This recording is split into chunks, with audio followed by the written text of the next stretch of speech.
Hey you guys, welcome back to my channel. If you are new here, welcome. I am Ashley. I'm a homeschooling mom with 8 kiddos. I have all ranges. So I have high schooler, middle schooler, and some elementary schoolers, and some younger ones too. I wanted to do a video today on our elementary math review.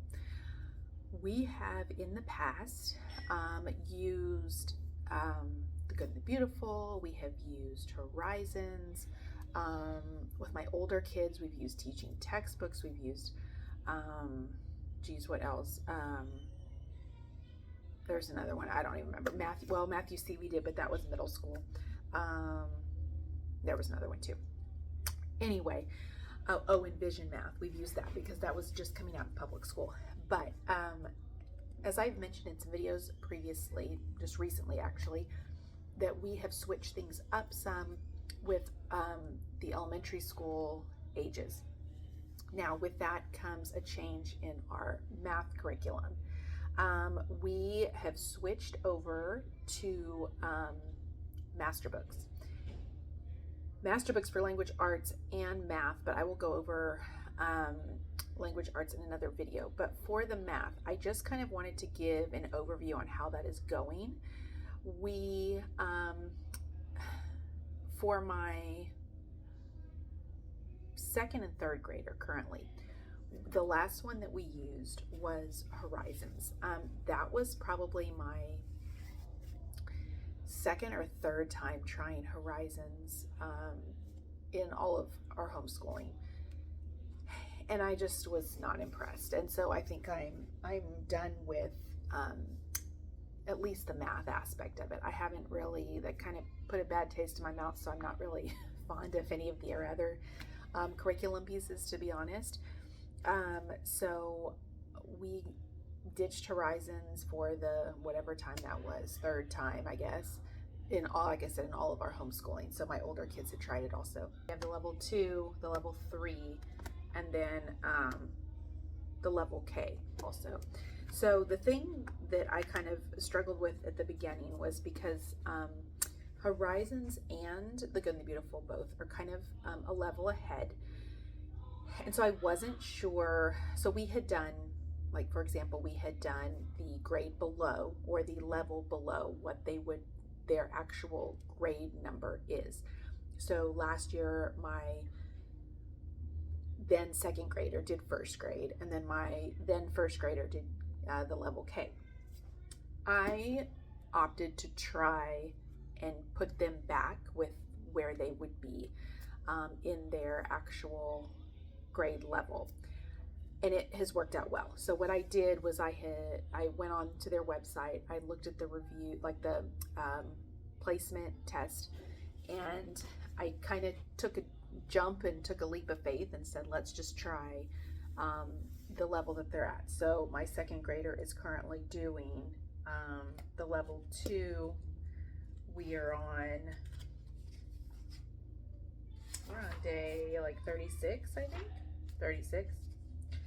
The biggest thing that I like about them is that they are very simple lessons. The Good and the Beautiful has had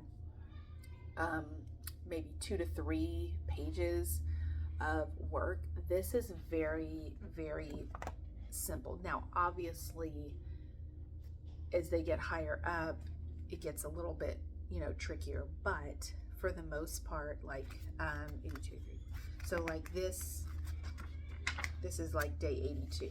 This is all there is for one day. Or let's see, so that's kind of like exercises, and I've done a flip through on it, which I will link. I think I did a flip through on the level 2 or one of the elementary levels. I will link that. But they have a story that like continues on with each new lesson. So it kind of continues and deals with what they have learned or are about to learn in their next lesson. So like for fractions, or let's say time and money, like this is one day. So it's just one page. Yes, they get it done quickly, but we finish it, we're done, and we're still on track. so I don't feel like I'm splitting a bigger lesson into 2 days and then I'm behind. I don't want that at all. So that is a super big plus for me. It's quick, it's easy, get it done, and we're through. The problem that I have had with them that I've noticed so far is for my kindergartner.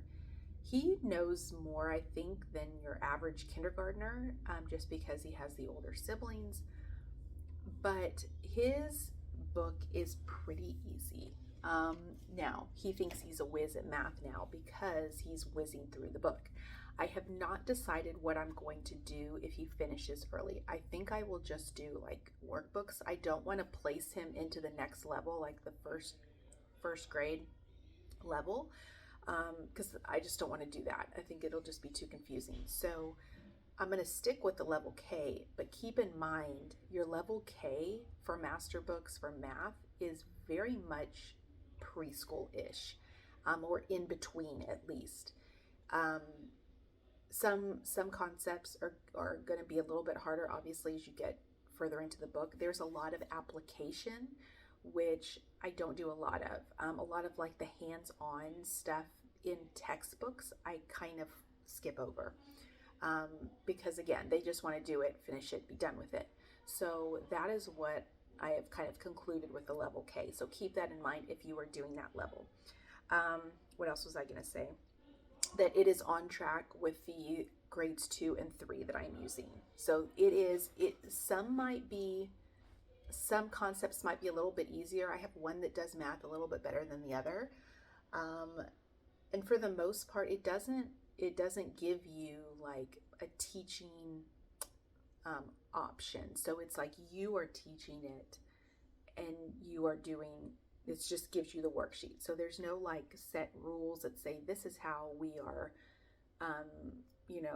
doing this problem, or this is how we go about solving this problem. It's just what you know and you teach, and then it transfers over to the worksheet or the lesson worksheet. So it is all pretty much how you want to teach it. If it's, how you want to teach borrowing or rounding or whatever. I have found though that it is pretty much in line with where I want them to be. So I like that because I don't feel like they're behind by doing a grade level below because the curriculum is quicker paced or more advanced. They are at their level because I was having them do like, their math would be level 1, but then their language arts would be level 2, and they're like, what grade am I in? That kind of thing, which, okay, but I want them to know what grade they're in. So, and then what else? Oh, we do skip kind of any easy lessons. This is for primarily my kindergartner because it is so simple.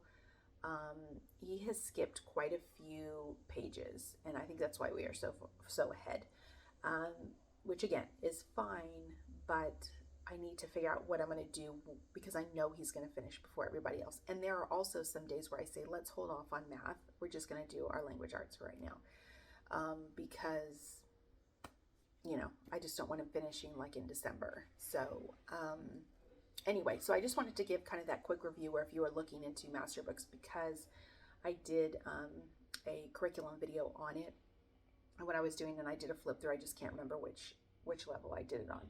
That it is a very good curriculum that is very grade level based. But again, keep in mind the kindergarten 1 level K, might be a little easy depending on what you've done for preschool and in between. So let me know if you have any questions down below, guys, and I will see you next time. Take care.